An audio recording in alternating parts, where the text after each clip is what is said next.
RTI के माध्यम से तमाम informations election commission of India से, स्टेट इलेक्शन कमीशन से और सारे जिलों से इंफॉर्मेशंस हम लोगों ने इकट्ठा किया है, जिसमें ये पाया गया कि वोट काटना ज़्यादातर जो गरीब लोग हैं, अशिक्षित लोग हैं, जिनको अपने हक अधिकार के बारे में बहुत जागरूक नहीं है, उनके वोट काट दिए जाते हैं। इस पर कई सारे हम लोगों ने डाटा इकट्ठा किया है, जो आप लोगों को भी उसका पूरा कंपाइल करके एक दिया गया है डाटा।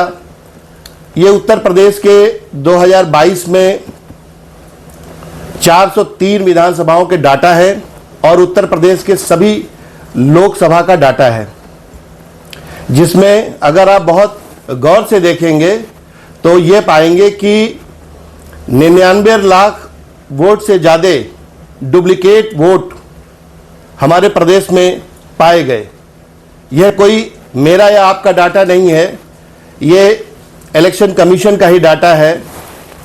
और 2024 में जब 4 जून को रिजल्ट डिक्लेयर होता है, उसके बाद संभवतः नवंबर 2024 में एक रिवीजन के नाम पे पुनः उस डाटा को, जो करीब करीब अगर आप आएंगे तो करीब करीब 1.25 करोड़ से भी ज़्यादा वोट हमारे डुप्लीकेट वोट मौजूद हैं।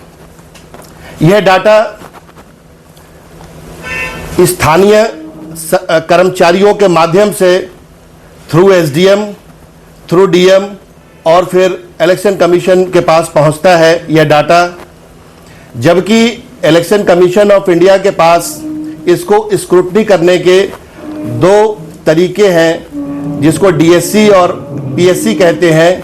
डीएससी डेमोग्राफिकल सिमेट्री एंट्री होती है, भौगोलिक दृष्टि को देखकर उनके पास अपने सॉफ्टवेयर है, उनके पास अपनी मैकेनिज्म है। उसी तरीके से पीएससी होता है, फोटो सिमिलैरिटी एंट्री। उसमें भी अगर एक फोटो दूसरे के फोटो से क्लब करता है तो वो ऑटोमेटिकली डाटा आ जाता है कि ये 2 डाटा हैं। इस तरीके के 99 लाख डाटा, 99 लाख मतदाताओं का डाटा डुप्लीकेट पाया जाता है। जो डाटा मैंने आपको दिया हुआ है, यह डाटा जारी होता है इलेक्शन कमीशन स्टेट की तरफ से, और इस पर हम लोगों ने जो क्वेरी की तो ये पाया कि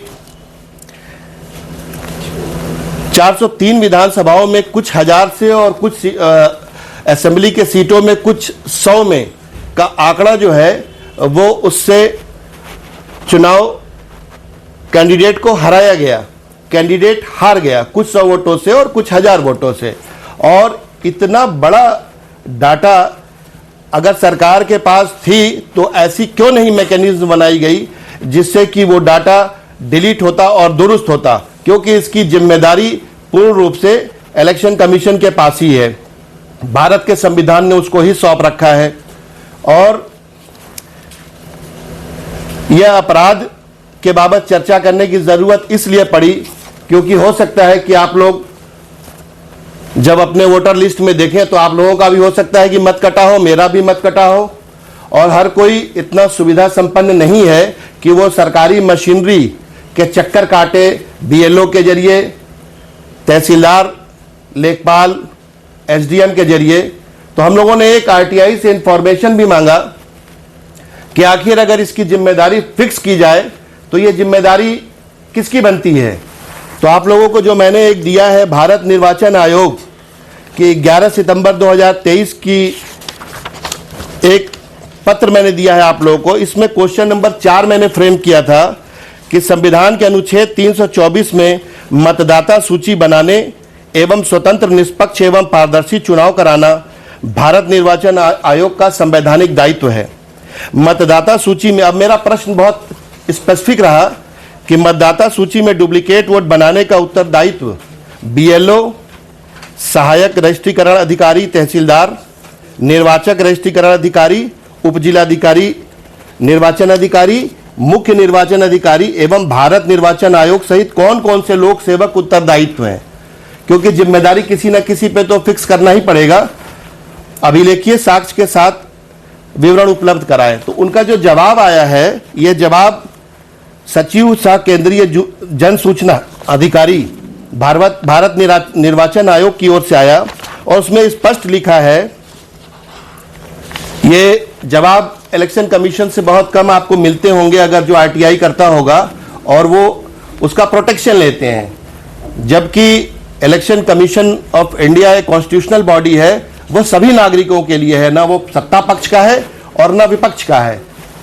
निष्पक्ष चुनाव कराना उसका मूल उद्देश्य होना चाहिए। उसके द्वारा ये जो जवाब दाखिल किया जाता है उसमें यह लिखा जाता है कि मांगी गई सूचना स्पष्टीकरण प्रकृति की है, जो सूचना के अधिकार अधिनियम 2005 की धारा 2(च) के तहत परिभाषित सूचना के अर्थ के अंतर्गत नहीं आता है। हालांकि अब यह गौर करने वाली बात है, हालांकि यह सूचित किया जाता है निर्वाचक रजिस्ट्रीकरण अधिकारी निर्वाचक नामावलियों की तैयारी एवं पुनरीक्षण के लिए संवैधानिक प्राधिकारी है और इसलिए वह उक्त प्रक्रिया से संबंधित प्रत्येक क्रियाकलाप के लिए पूरी तरीके से जिम्मेदार है।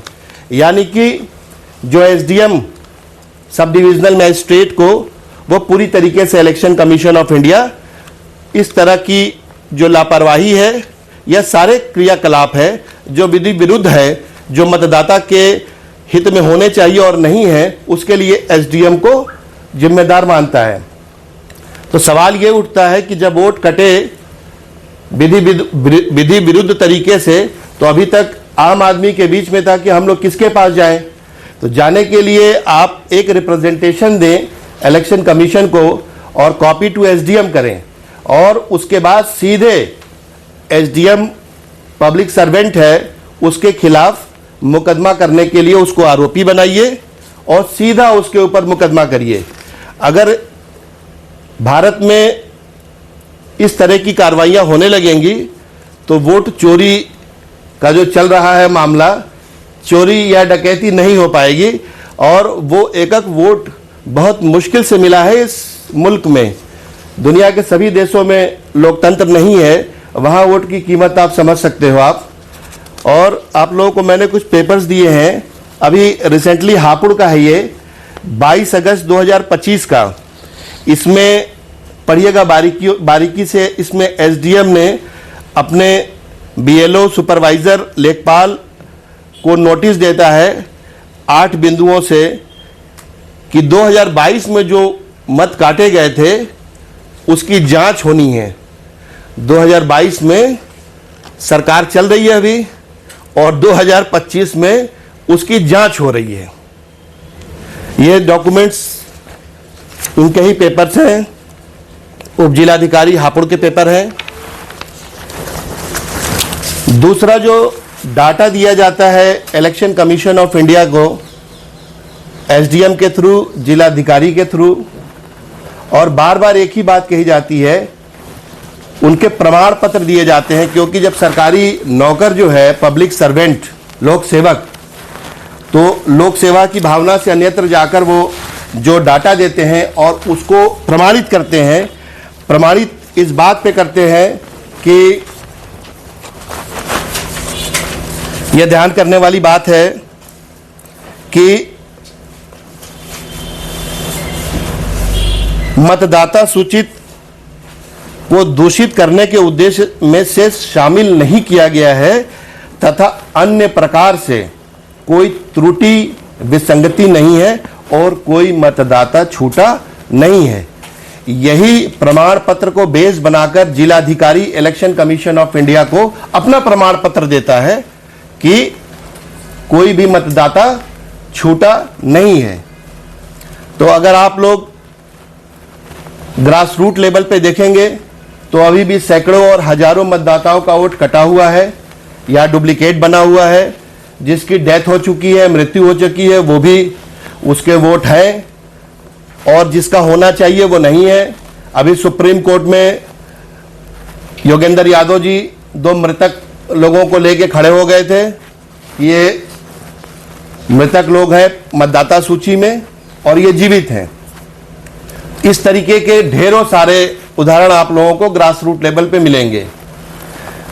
जब सरकारी अधिकारियों के खिलाफ, जिनकी जिम्मेदारी है वोट के बाबत, अगर विधि विरुद्ध कार्य करते हैं अनुचित लाभ देने के लिए, दुराशय से, बेईमानी से, तो निश्चित रूप से वो दंड के अधिकारी हैं।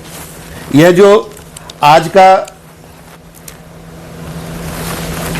आप लोगों को बुलाने का मकसद है कि जनता में अवेयरनेस हो कि जो मतदान या मतदाता सूची की तैयारी या बनाते हैं या रिवाइज करते हैं, वो कोई खुदा नहीं है, कोई ऊपर से नहीं आए हैं। इलेक्शन कमीशन ऑफ इंडिया कोई बाहर या आसमान से उतरा नहीं है, हम ही लोगों के बीच का है। और इसके खिलाफ एडवोकेट राजकुमार जी ने मेरठ में कई मुकदमे किए हैं, जिसमें एसडीएम को, डीएम को और इलेक्शन ऑफिशियल्स को मुलजिम बनाया है। कल भी तारीख थी, आगे भी तारीख है। कई जिलों में हम लोग प्रयास कर रहे हैं कि इस तरीके से अवेयरनेस फैले और 18,000 शपथ पत्र इलेक्शन कमीशन ऑफ इंडिया को समाजवादी पार्टी के राष्ट्रीय अध्यक्ष ने उसके मांगने पर वहां दाखिल किया। और उनको इलेक्शन कमीशन ऑफ इंडिया जब प्रेस कॉन्फ्रेंस करता है तो उनको आके ये बात सोशल मीडिया में रिसीविंग डालनी पड़ती है कि मेरे द्वारा स्वयं 18,000 शपथ पत्र दाखिल किए गए, मतदाता सूची, जहां 200-200, 300-300 वोटों से कैंडिडेट्स को हार जीत में तब्दील होती है, वहां पर इस तरह की स्थितियां हैं। अब इसमें जो 2-3 धाराएं हैं, जैसे कोई अगर अधिकारी अगर आपके साथ बेईमानी करता है, धोखा देता है अनुचित लाभ के लिए, तो उसमें वो एक तरीके का सरकारी भ्रष्टाचार है और लोक सेवक के खिलाफ अपराध माना जाता है। लोक सेवक को अपराधी माना जाता है। जो भारत की कानून व्यवस्था है, आज तो संविधान का राज है, इसलिए हम कह सकते हैं कि लोक सेवक को आप अपराधी या आरोपी, अपराधी मैं नहीं कहूँगा, आरोपी बना सकते हो आप। लेकिन आने वाले समय में अगर इसी तरीके से जो संवैधानिक संस्थाएं अपने अगर मूल्यों को खोती रहेंगी, तो शायद हम और आप यहाँ बैठकर जो बैठे हुए हैं या जिस इशू पे डिस्कशन कर रहे हैं, हम लोगों का भी मत कटा होगा। और जिस नागरिक का भारत में अगर मत ही नहीं है, तो वो समझो कि आप वैचारिक रूप से सरकार की सहभागिता में उसका गूंगे, बहरे और अपाहिज जैसा रोल होता है। ये जो मैंने दिया है, अगर आप लोग इसको गहनता से अगर देखेंगे तो सरकार की सारी कारगुजारियां इसमें लिखी हुई हैं। और SC ST के लिए, जो SC ST schedule caste, schedule tribe समाज से आता है, स्पेशल प्रोविज़न है कि अगर उनका वोट कटता है उसके लिए अलग से मुकदमा किया जा सकता है और इससे उनको जैसे ही मुकदमा होगा उसका कंपनसेशन भी मिलेगा। जहां कई बार सुप्रीम कोर्ट में इस पे बहस हो रही है कि इसको मौलिक अधिकार बनाया जाए मत के अधिकार को, या सिर्फ कानूनी अधिकार या संवैधानिक अधिकार, इस पे चर्चा हो रही है। वहां पर हजारों लाखों की लोगों के वोट काटे जा रहे हैं। यह अपने आप में बहुत ही गंभीर स्थिति है। जो जिस मकसद से संविधानविदों ने इलेक्शन कमीशन ऑफ इंडिया का गठन किया था, इलेक्शन कमीशन ऑफ इंडिया को जो पावर्स दे रखे थे, वो शायद नैतिक रूप से जनता के बीच में वो अपना पूरा शायद नहीं कर पा रहा है। इसीलिए उनके बहुत सारे ऑफिशियल्स के पॉलिटिकल स्टेटमेंट्स की तरह उनके प्रेस कॉन्फ्रेंसेस होते हैं, जैसे कोई पॉलिटिकल व्यक्ति कह रहा हो। तो आम जनता के बीच मैं यही मैसेज आप लोगों के जरिए मैं पहुंचाना चाहता हूं कि अगर आपका वोट कटता है तो आप रिप्रेजेंटेशन दीजिए, रिप्रेजेंटेशन नहीं होता तो सीधे उनको एसडीएम को, चूंकि भारत निर्वाचन आयोग कहता है, आप उनको सीधे आरोपी बना के एक मुकदमा दाखिल करिए और निश्चित रूप से इसमें सफलता मिलेगी। जहां जहां मुकदमे हो रहे हैं, आपको दिखाया मैंने 22 अगस्त इसकी जांच 2025 में एसडीएम करा रहे हैं। क्यों कराना पड़ रहा है इनको? क्योंकि इतने जागरूक लोग हैं।